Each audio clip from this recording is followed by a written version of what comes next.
You are all obliged to admire the fit. The Undertaker is described as an abbess who was mandated by her monastery to slay the Night Lord.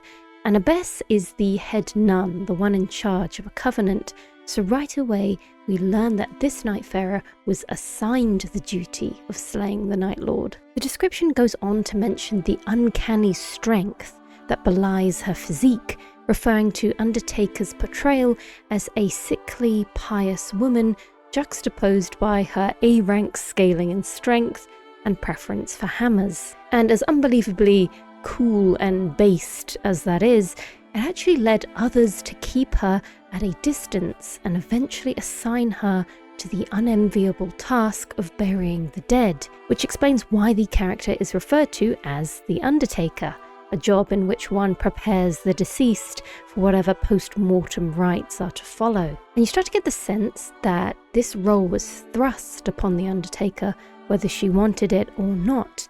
In her journal, she recalls the words of the Father, presumably a priest's title, who directed her to go and find her salvation. In a religious context, salvation usually means redemption from sin, and that alone implies that the Undertaker did something wrong. And she clearly internalizes this idea, referring to herself as a loathsome thing, which is a little bit harsh. But she also begins to suspect that the Father may have been using religion, specifically the words of their God, as a guise to get rid of her entirely. In the next chapter, we start to understand why she and others might hold this belief. She reveals that she has no parents, no family of her own, and within the monastery, both children and adults shunned her because she drank the blood of beasts in the woods. Is what earned her the fear of others. Now, why she had to do this, she goes on to share, but this part of her journal is written very beautifully but sad, so I'm going to read it verbatim. As I grew, I learned that my constitution required a constant stream of power to consume. Once I tried to resist, but the shakes and pain became unbearable. As the delirium reached its zenith, I had bitten my own arm without knowing. Living was hard, but choosing death was unthinkable. Since then I have lived the span of many lives. Yet nobody understands me. I remain alone. This glimpse into the Undertaker's psyche is really heartbreaking. She doesn't want to give up her life, no matter how painful her current existence is, but giving into her hunger means rejection, fear, disgust, and isolation, even harming herself when her thirst becomes uncontrollable. As a side note, when the Undertaker uses her ultimate, it might actually explain why people are so afraid of her. It happens incredibly fast in-game, but thanks to Zalowski for capturing the keyframes, we can see what's really happening here. She pulls this bone-like structure out of her mouth, and it elongates into this huge spinal column for her to wield as a weapon. It's quite hard to understand the unsettling organic insectoid tendril, but you can actually see what looks like the rib cage section and the pelvis section as the spine connects the two together. So, is this her own spine? This is what Undertaker hates about herself. Her ultimate is literally called Loathsome Hex. There is something cursed about her, something inside of her that she cannot be rid of. And it might explain why she ultimately turned to religion. She was desperate, she wanted to atone, she wanted to pray to a higher being to bless and free her. Now let's go back to the present. When reflecting on the world's current state, the Undertaker notes that the night spreading across the land tastes bitter and leaves her feeling nauseous. This is not just a metaphor. When you progress Undertaker's Remembrance, there is a part where she consumes part of the night itself, in a way that caught us all completely off guard. Miss Chalice, what are the lore implications of Undertaker arching and licking a goop-stained wall?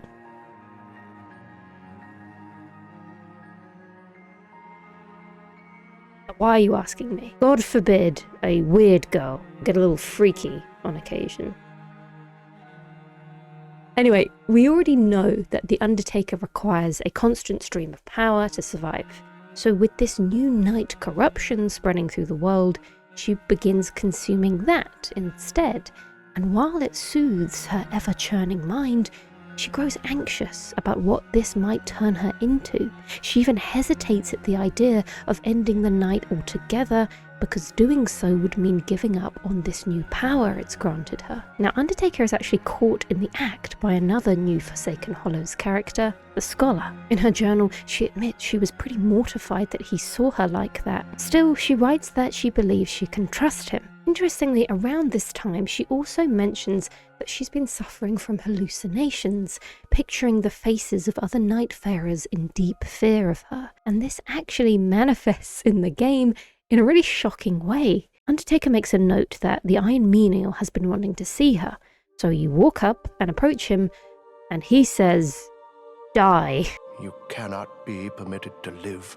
He accuses you of indulging too much in the night, and as such you must be put down. Once you reluctantly slay him, the game throws you into this surreal sequence where you cut down nearly every other Nightfarer as you sprint through the Roundtable hold in this wild gauntlet situation. And as far as I can tell, the only Nightfarers you don't fight are the Scholar, obviously, along with the Revenant and the Duchess. Maybe that was done for balancing reasons, but I like to think that those are simply the characters that the Undertaker trusts most not to turn on her. Eventually, you stumble into the chapel area of the hold, and the Iron Menial emerges from behind the fog gate to say something quite interesting. "I managed to get through to you." So now we're left with a couple of possible interpretations of what just happened. The first theory is that the Iron Menial created this entire scenario as a sort of trial or simulation to test the Undertaker. He has been known to do something similar. That's what he meant by getting through to her. But I'm not really sure what the purpose of such a test would be, considering you only succeed by slaughtering almost all of your friends. You could argue that it's meant to help release the pent-up resentment and hunger of the Undertaker, but I don't really think that's the most healthy coping strategy. The second theory, and the one that I personally lean toward, is that everything up until the chapel exists within the Undertaker's hallucination, just as she described in her journal.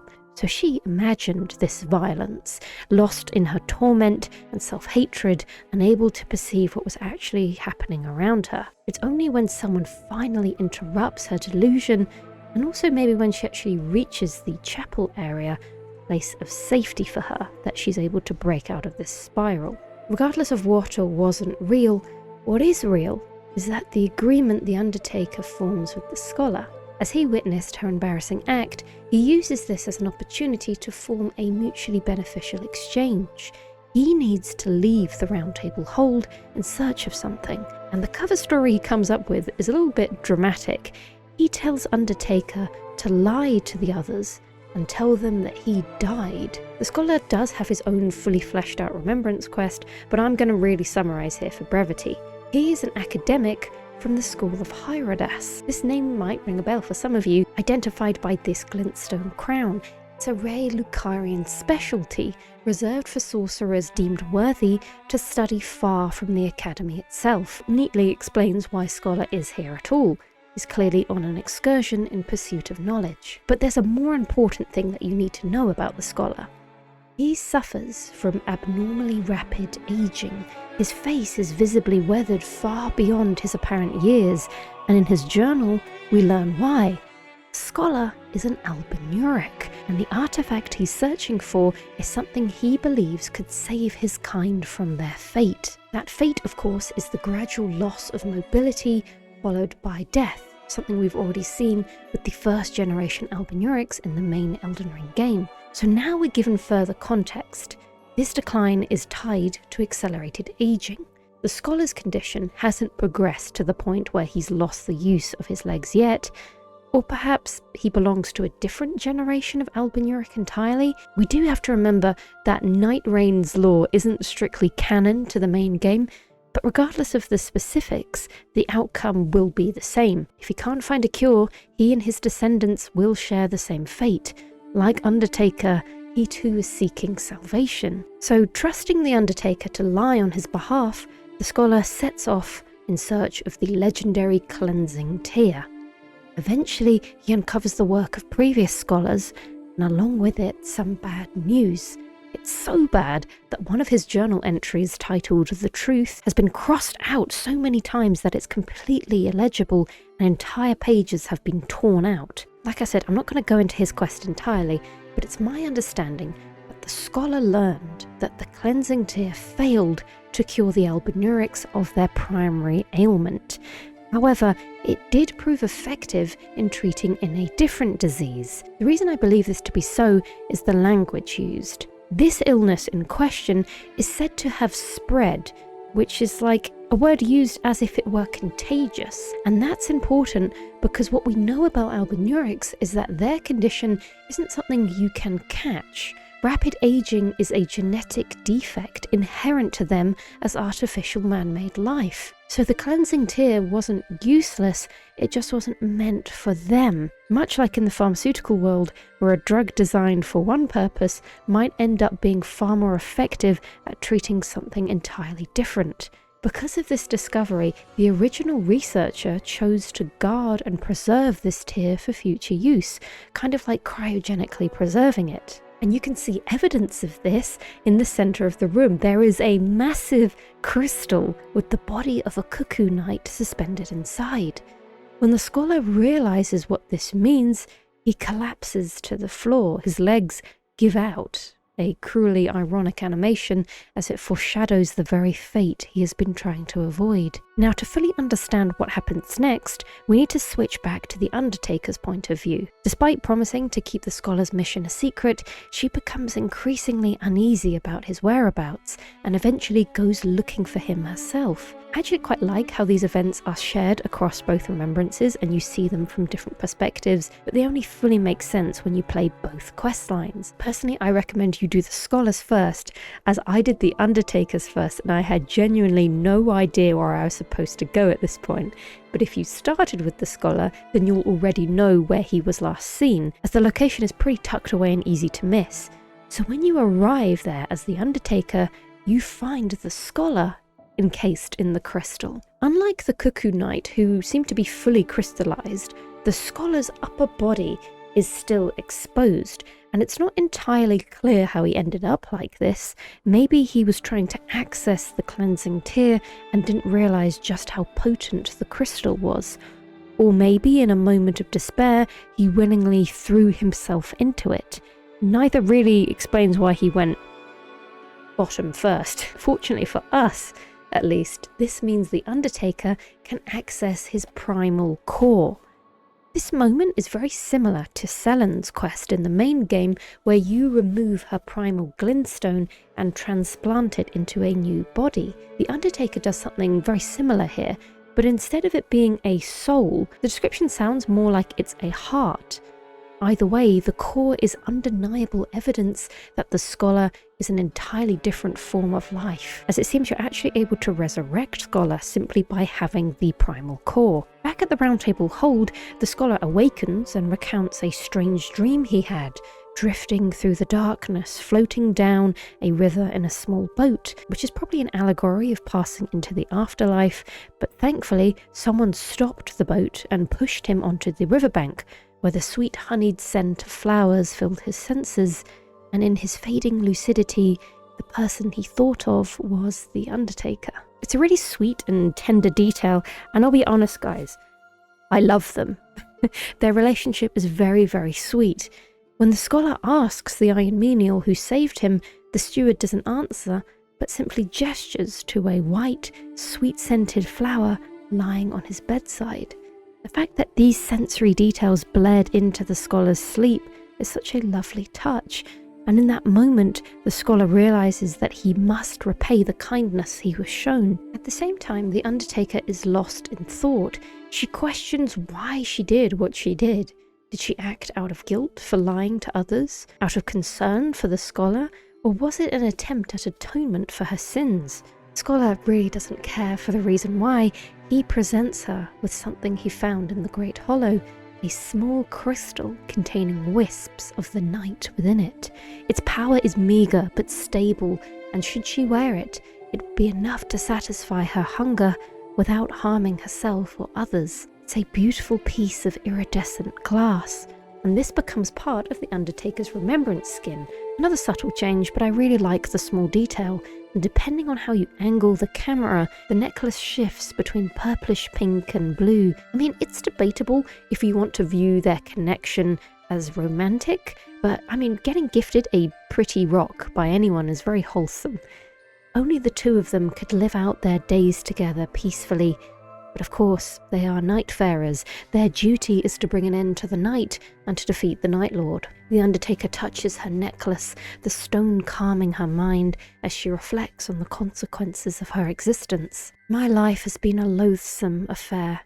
Those around me kept their distance as I moved from place to place. At times, I was pressed into battle and piled the corpses high. What could be a path to peace had been offered to me, and the sacrifices would be worth it. For me, with little else but bloodshed to call a talent, perhaps I had found my purpose.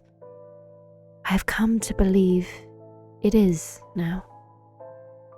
You see, the Undertaker's Remembrance officially ends when you defeat Helister, the Night Lord, Nightreign's final story boss, at least for the main game. He is the obstacle she needed the bravery to face, and in doing so, relinquish the power of the night he had given her. Conversely, the Scholar's Remembrance actually ends when you defeat the final DLC boss, and one of the last things he does is hand the Undertaker a bundle of papers. This is the research he would have taken back to the Academy himself. The subtle smile on his wrinkled face betrayed the impossibility of such a wish. To me, this reads not only as him trusting Undertaker with everything he has learned here, but also as an acknowledgement that he knows he won't make it, that he soon will pass away due to the Albinuric curse. But he is at peace with that now.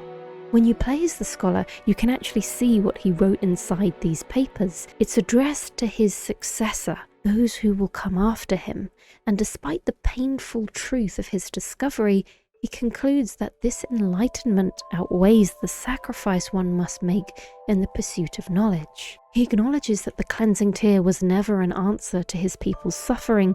It could not change the fate of the Albinurics, but it was still an artifact of immense importance, something the world deserved to understand, and so he entrusts that truth to the Undertaker to carry forward.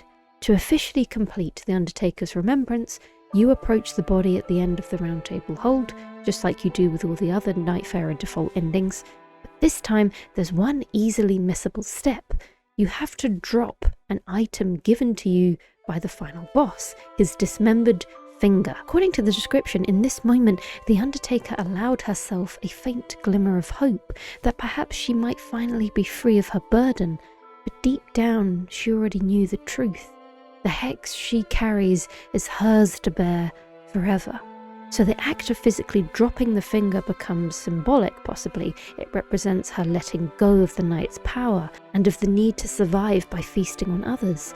Just as the Scholar could not be cured of his true nature, neither can the Undertaker escape hers. But she was okay with that now.